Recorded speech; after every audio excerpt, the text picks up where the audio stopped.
रात 3:30 बजे क्यों नहाते थे मनमोहन सिंह? देश के सबसे बड़े अर्थशास्त्री 18 साल तक बिना बिजली के रहे। जवानी के दिनों में मनमोहन सिंह की क्यों हुई इंदिरा गांधी से भयंकर लड़ाई? बराक ओबामा ने क्यों कहा मोदी नहीं मनमोहन है मेरे दोस्त? इस वीडियो में आपको दिवंगत पूर्व प्रधानमंत्री मनमोहन सिंह से जुड़े ऐसे ही तमाम दिलचस्प और रेयर किस्से मिलेंगे। अविभाजित भारत में गाह नाम का एक खूबसूरत गांव था। जिला झेलम और साल था 1932। 26 सितंबर को कैंपबेलपुर के चक्री गांव की अमृत ने एक बच्चे को जन्म दिया। बच्चे की पैदाइश के वक्त उसके दादा संत सिंह और दादी जमुना देवी भी मौजूद थे। पिता गुरमुख सिंह पेशावर के एक फर्म में नौकरी करते थे। यह फर्म अफगानिस्तान से मेवे मंगवाती और उसे पंजाब भर में सप्लाई करती थी। बच्चे की पैदाइश की खबर सुनकर गुरमुख गांव आए। पूरा परिवार पंजा साहिब पहुंचा। जब ग्रंथी साहिब ने गुरु ग्रंथ साहिब का पन्ना खोला, उसका सबसे पहला शब्द था मां, और इस तरह बच्चे का नाम रखा गया मनमोहन। लोग प्यार से उसको मोहना बुलाते थे। बाद में यही मोहना लगातार 2 बार भारत का प्रधानमंत्री बना। आज दुनिया उसे महान अर्थशास्त्री और भारत के पूर्व प्रधानमंत्री मनमोहन सिंह के नाम से पहचानती है। मोहन अपनी मां की कोई याद सहेज पाता, उससे पहले ही उसकी मां का निधन हो गया। मोहन दादा दादी के साथ ही बड़ा हुआ। अमृत के गुजरने के बाद गुरमुख के लिए अकेले पेशावर में मोहन को पालना मुश्किल हो गया, इसलिए उन्होंने मोहन को गाह भेज दिया। मोहन के पिता हर महीने पैसे भेजते, साथ ही ढेर सारा मेवा भी। उन दिनों मोहन की जेब में हमेशा बादाम और किशमिश भरा रहता था। जगदीश भगवती दुनिया के जाने माने अर्थशास्त्री हैं और कैम्ब्रिज यूनिवर्सिटी में मनमोहन सिंह के दोस्त भी अपने दोस्त का किस्सा सुनाते हुए जगदीश एक इंटरव्यू में कहते हैं, यूं तो मनमोहन ने सारे शहरी तौर तरीके सीख लिए थे, लेकिन उसकी एक ऐसी आदत थी जो इंग्लैंड में रहकर भी नहीं बदली। मनमोहन का प्रारंभिक जीवन गांव में बीता था। भारत के गांव में लोग दिन भर फ्रेश रहने के लिए सूर्योदय से पहले ही नहा लेते हैं। मनमोहन सिंह इंग्लैंड आकर भी इस आदत को बदल नहीं सके। वो यहाँ कड़ाके की सर्दी में भी सुबह 3:30 से 4 बजे के बीच नहा लेते थे। मुझे तभी लगा था कि ये किसी मुकाम पर जाकर रहेगा। बहुत कम लोग जानते हैं कि मनमोहन सिंह ने अपने बचपन के 18 साल बिना बिजली के गुजारे हैं। उनके गांव में ना ही बिजली थी, ना ही नल, स्कूल और ना ही कोई अस्पताल। अपने गांव से मीलों दूर पैदल चलकर वो एक उर्दू मीडियम स्कूल में पढ़ाई करने जाते थे। रात को केरोसिन लैंप की रोशनी में पढ़ाई करते। अपनी आंख की रोशनी कम होने के बारे में उन्होंने एक बार कहा था, लैंप के मध्यम प्रकाश में पढ़ने से उनकी आंखें कमजोर हो गईं। उर्दू मनमोहन सिंह की पहली जुबान है। जब उन्हें हिंदी में भाषण देना होता था तो वो उर्दू के ही बड़े अक्षरों में लिखा होता था।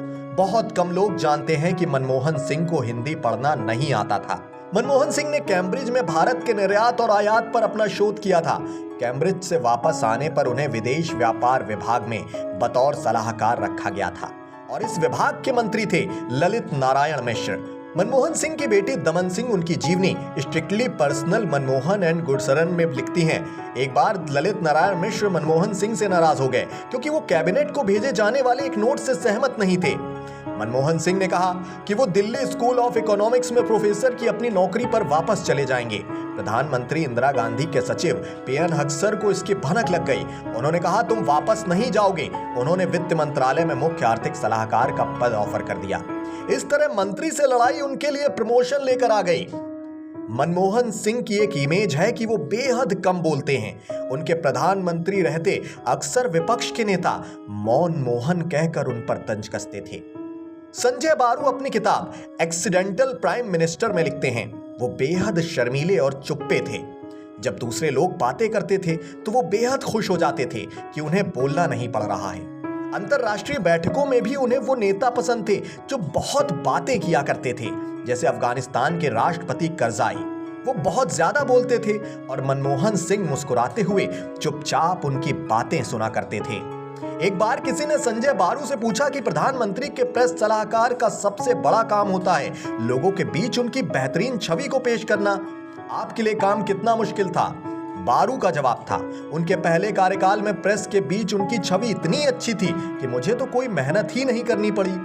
उनको बेचना BMW कार जैसे बेचना था। वो कार इतनी अच्छी है कि उसके लिए किसी सेल्समैन की जरूरत ही नहीं।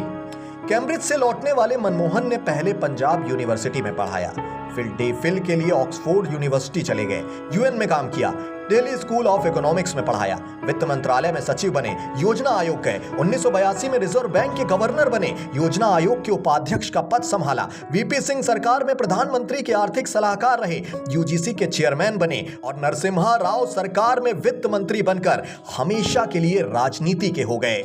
राजनीति में एंट्री पर मनमोहन सिंह ने BBC के पूर्व पत्रकार मार्क टली को एक इंटरव्यू दिया था। वो जिस दिन अपनी कैबिनेट बना रहे थे, उन्होंने अपने प्रिंसिपल सेक्रेटरी को मेरे पास भेजा, जिसने मुझे कहा, प्रधानमंत्री चाहते हैं कि आप वित्त मंत्री बने। मैंने सोचा वो ऐसे ही कह रहे हैं। अगले दिन नरसिम्हा राव मेरे पास फिर आए, बल्कि थोड़े गुस्साए हुए भी लगे। उन्होंने मुझसे कहा कि मैं तैयार हो जाऊं और शपथ लेने के लिए राष्ट्रपति भवन चलूं। और कुछ ऐसे राजनीति में मेरी शुरुआत हुई। बहुत कम लोग ये जानते हैं कि मनमोहन सिंह अपने सिग्नेचर में 3 ट्रायंगल का इस्तेमाल करते थे। उनके सिग्नेचर यूनिक थे। वो 3 जगह ट्रायंगल बनाते थे। पहला मनमोहन का M डालते हुए, दूसरा S लिखते हुए और तीसरा सिंह का G लिखते हुए। लेकिन अब वो M साफ लिखते थे और H और G में अभी भी ट्रायंगल दिख जाता था। इंदिरा गांधी को आयरन लेडी के तौर पर जाना जाता है, लेकिन एक बार मनमोहन सिंह ने उनके भाषण से कुछ चीजों को हटाने के लिए कहा। इंदिरा मान भी गई। इस बात का जिक्र करते हुए खुद मनमोहन सिंह ने एक बार कहा था, इंदिरा गांधी के भाषण में जनता पार्टी सरकार की तमाम गलतियों और उसकी वजह से देश में आए संकट का जिक्र था। लेकिन एक बात मुझे खटक गई कि जनता पार्टी सरकार ने देश का विदेशी मुद्रा भंडार खाली कर दिया। मैंने इंदिरा जी से कहा, मैडम, विदेशी मुद्रा भंडार बहुत अच्छी हालत में है, इसलिए अगर भाषण में ये बात आई तो बड़ी किरकिरी हो जाएगी। जनता सरकार से आपकी भले जो भी शिकायतें हों, पर यह बात तो सच है कि वो भरपूर विदेशी मुद्रा भंडार छोड़कर गए हैं। इंदिरा और मनमोहन सिंह का एक और मजेदार किस्सा है। दरअसल जब उन्हें योजना आयोग, जो अब नीति आयोग हो चुका है, वहां जाने के लिए कहा गया तो उन्होंने सीधे तौर पर मना कर दिया। पूर्व प्रधानमंत्री गांधी ने इसकी वजह पूछी तो मनमोहन ने कहा, मैडम, मैं ब्यूरोक्रेट हूं, अगर योजना आयोग जाता हूं तो मुझे सिविल सर्विस छोड़नी पड़ेगी और रिटायरमेंट की पेंशन नहीं मिलेगी। तब इंदिरा गांधी ने तत्कालीन कैबिनेट सेक्रेटरी से इसका तरीका निकालने का आदेश दिया। मनमोहन सिंह पहले ऐसे प्रधानमंत्री हैं जो RBI के गवर्नर भी रह चुके हैं। मनमोहन सिंह कभी लोकसभा का चुनाव नहीं जीते और ना ही किसी राजनीतिक घराने से उनका रिश्ता था। 1987 में मनमोहन सिंह को पद्म विभूषण से नवाजा गया। 2005 में टाइम मैगजीन ने दुनिया के 100 प्रभावशाली लोगों में उनका नाम शामिल किया था। 1991 का economic reforms, RTI act 2005, MNREGA 2006, civil nuclear deal 2008, food security bill 2013 जैसे विधेयक और कानून लाकर मनमोहन सिंह ने देश का नक्शा ही बदल कर रख दिया। खासकर न्यूक्लियर डील पास करवाने के लिए उन्होंने सरकार जाने के डर को भी दरकिनार कर दिया। पूर्व राष्ट्रपति बराक ओबामा ने अपनी किताब ए प्रॉमिस्ड लैंड में मनमोहन सिंह की तारीफ करते हुए लिखा है, मेरी नजर में मनमोहन सिंह एक बुद्धिमान, राजनीतिक और वैचारिक रूप से ईमानदार शख्सियत हैं। प्रधानमंत्री बनने से पहले ही उन्होंने भारत के लिए असाधारण काम किए हैं। मैं उन्हें भारत के आर्थिक कायाकल्प के चीफ आर्किटेक्ट के तौर पर देखता हूं। देश की सत्ता के सर्वोच्च स्थान पर पहुंचने वाले वो पहले सिख थे। सत्ता के सर्वोच्च स्थान पर पहुंचने के बाद भी उनकी छवि पूरी तरह से बेदाग ही रही। उन्होंने पद प्रतिष्ठा और उनकी गरिमा को हर कीमत पर बनाए रखा और लोगों का भरोसा जीतने में कामयाब रहे। मनमोहन सिंह के भारत आने की भी एक रोचक कहानी है। तब मनमोहन अपनी शिक्षा पूरी कर प्रख्यात अर्थशास्त्री रॉल प्रोबिश के अधीन संयुक्त राष्ट्र संघ में काम कर रहे थे। तभी उन्हें दिल्ली स्कूल ऑफ इकोनॉमिक्स में पढ़ाने का ऑफर मिला। सिंह ने प्रस्ताव स्वीकार कर लिया और 1969 में भारत लौट आए। मनमोहन के इस फैसले को लेकर डॉक्टर प्रेबिस आश्चर्यचकित हो गए कि मनमोहन जैसा विद्वान अर्थशास्त्री संयुक्त राष्ट्र की प्रतिष्ठित नौकरी छोड़कर भारत क्यों आ रहा है। डॉक्टर प्रेबिश ने मनमोहन से कहा, तुम मूर्ख इंसान हो, मूर्खता कर रहे हो। मगर साथ ही यह भी जोड़ा कि मूर्खता करना भी कभी कभी बुद्धिमानी होती है। और सच में मनमोहन सिंह के लिए उनका यह फैसला बुद्धिमानी वाला ही साबित हुआ।